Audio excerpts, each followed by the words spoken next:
Imabi na nga rin pinaghatid ko kay Natnat para nga makapag-umpisa na nga rin ako dito ng mga gawain. Aga pa lang kasi ganito na nga yung bubungad sa akin, nabitambak na naman yung aking gawain. Tida nga kanina, hinugasan ko na nga yung mga pinaggabihan namin dito para nga kako hindi na ako matambakan kapag kumain kami ng tanghali. Pero ang ending, ayan, tambak na naman, bes. Apat lang naman kami dito sa bahay pero ang pinagkainan nga namin parang pang isang buong barangay. Ika nga sa akin ni Mabi, abay wag ko nga daw tong galawin at siya nga ang mag-uurong ngayon. Ang kaso, bes, syempre hindi na nga ako makapaghintay at hindi na nga rin ako mapakali kaya ako na nga lang din maghuhugas dito. Ganun din kasi ang mangyayari, bes, maghuhugas nga lang naman ng plato si Mabi tapos iiwan na nga niya malalaking kaldero dito kaya naman sabi ko sa kanya ako na nga lang at hindi ko na siya hihintayin. Pagka ganun kasi syempre may babalikan na naman nga ako sa lababo kaya ngayon ako na lang ang maghuhugas para nga wala na rin akong balikan dito tsaka mamaya pag nagluto ako wala na nga rin mga nakatambak dito. Hinuhugasan ko nga muna yung mga nauna tapos babanlawan ko na nga rin para nga mabawas-bawasan dito at maliit nga rin tong lababo namin. Bago nga ako magluto, bababaran ko nga muna to ng mga sondrox. Paano kagabi nagluto nga si Mabi ng chili garlic, medyo madulas at saka medyo maanghang nga rin dito sa aming lababo. Biglang pa-order kasi si Mabi ng chili garlic kaya ayong gumawa nga siya ng mga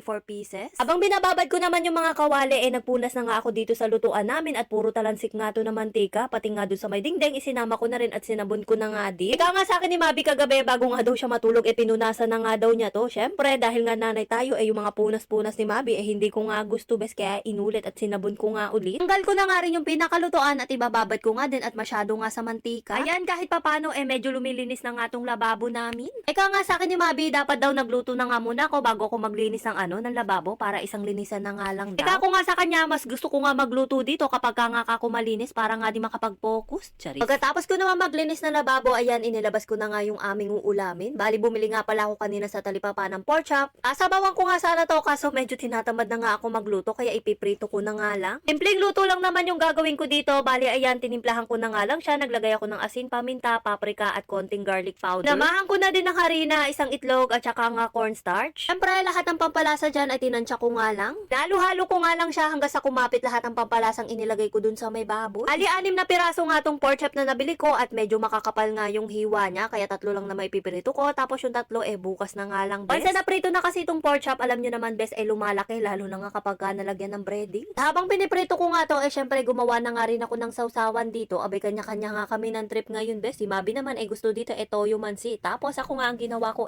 suka. Bet ko kasi kapag kasuka nga ang sausawan ng ganitong mga pork chop, tapos samahan mo pa nga ng pritong talong. Ay, Diyos ko, sobrang sarap nun, bes. After lang minuto, syempre luto na nga tong pork chop namin. Balak ko pa nga sana tadtadin to. Ika nga ni Mabi, wag na magtigi-tigisan na nga lang daw kami. At dahil nga si Natnat, syempre hindi naman siya kumakain ng ganito, kaya ayun, sineperitan ko na nga lang ng luto. Ika nga niya sa akin, corn beef na nga lang daw yung uulamin niya, tapos lagyan ko na nga lang daw ng itlog. At eto na nga yung aming simpleng ulam, nagprito nga rin pala ako ng talong, tapos ayan, eto na nga rin yung ginawa kong suka. O siya, yun na naman, bes, ang gusto ko i-share sa inyo. Bye-bye!